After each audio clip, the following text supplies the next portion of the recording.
Una vez que tenemos nuestro evento no deseado, tipificado, estructurado, ponderado, a efectos de saber bien a fondo en qué medida está creándose desde una raíz ese evento no deseado para cada uno de nuestros buyer persona, aliados, ya lo dije antes, nuestro propio emprendimiento, nuestra propia directiva, qué es lo que está visualizando y qué es lo que está sintiendo como problemática desglosada en lo que es el modelo de negocio que lo sustenta. Una vez que tenemos esto tipificado como base fundamental para nuestra propuesta de valor, para nuestra solución, ahora a visualizar de esta forma, tenemos justamente un vis a vis donde vamos uno a uno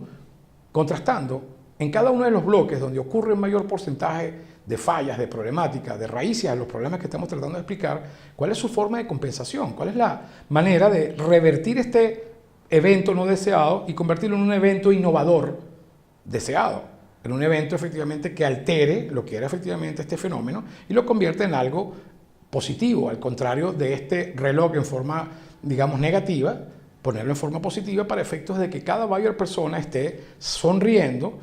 y veamos efectivamente que cada vez que graduamos algunos de los elementos de creación de valor o de entrega de valor, vamos obteniendo esa propuesta única diferenciada que queremos para vencer a la competencia en la captura de este personaje y retención de este personaje, buyer persona, y que efectivamente tengamos entonces este plano, este mapeo bien estructurado de dónde es que vamos a enfatizar. Es en el producto, es en los canales, es en la forma como segmentamos y tipificamos a esa buyer persona para poder conectarnos con él y hacer un marketing con ROI, retorno sobre inversión, bien efectivo y bien medible y bien aterrizado en el modelo de negocios, en el modelo de ingresos, en particularmente lo que es la estructura de costos de esa cadena de valor de procesos que toman los insumos que nos dan los aliados y suplidores y lo transforman en ese mínimo producto a un costo apropiado para que el precio al cual le vendemos y ofrecemos este producto sea el que él requiere, el que el buyer persona está dispuesto a pagar.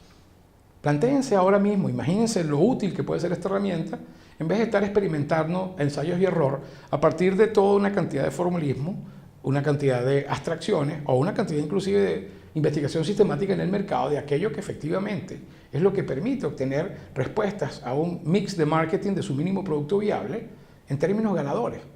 Esta herramienta, esta posibilidad de contrastar entre lo que genera y es causa raíz de un problema y que efectivamente forma parte de cómo vamos a resolver ese problema como plano de estructuración, de arquitectura, de construcción de nuestro mínimo producto viable, representa uno de nuestros diferenciadores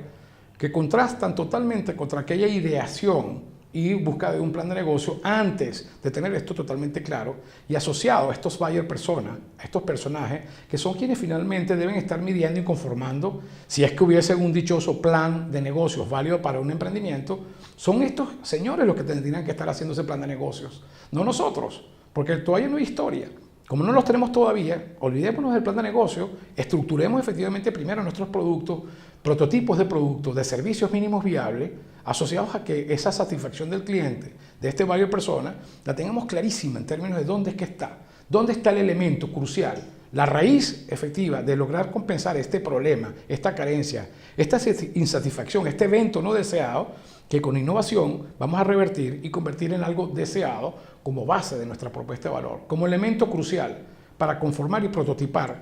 ese modelo de negocios con sus mínimos productos viables, con los canales apropiados, con el marketing apropiado y una cadena de valor que lo sustente continua, sostenible y sustentablemente para hacer un proyecto ganador que minimice las fallas que típicamente ahora mismo están presentando dramáticamente todos los emprendimientos y toda la innovación a nivel global, donde hay millones y millones de dólares que se están perdiendo por elementos como estos, no tener simplemente detallitos tipificados previos a lanzar todo el dinero levantado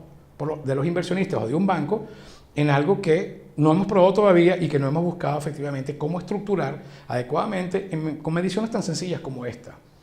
Vamos a buscar efectivamente en nuestro propio proyecto, en nuestro propio contexto, en nuestra propia disyuntiva de toma de decisiones en nuestro proyecto. Vamos a partir de esta base y vamos a tener efectivamente una sistematización, una manera bastante expedita, sin mayores complicaciones, de cómo ir y aplicar esto en cada uno de nuestros emprendimientos. Sea el simple hecho de hacer un jugo que efectivamente quite la sed en 30 segundos, al menor precio, como buscar efectivamente lanzar un dron tridimensional y que efectivamente lleguemos a Saturno en 5 minutos. Cualquiera que sea la complejidad, esta va a ser la forma de detectar cuál es el problema real, de quién es ese problema particular, de dónde proviene y en qué parte de nuestra estructura de potencial modelo de negocios u organización vamos a poder utilizar como base y revertirla, creando la solución a esta causa raíz sistemáticamente hasta lograr ese evento deseado, ese mínimo producto ideal que permite que efectivamente ese cliente ya ese evento deseado no lo impacte y a nosotros mismos tener un sistema balanceado desde el punto de vista de lo que ingresa y de lo que egresa. Gracias.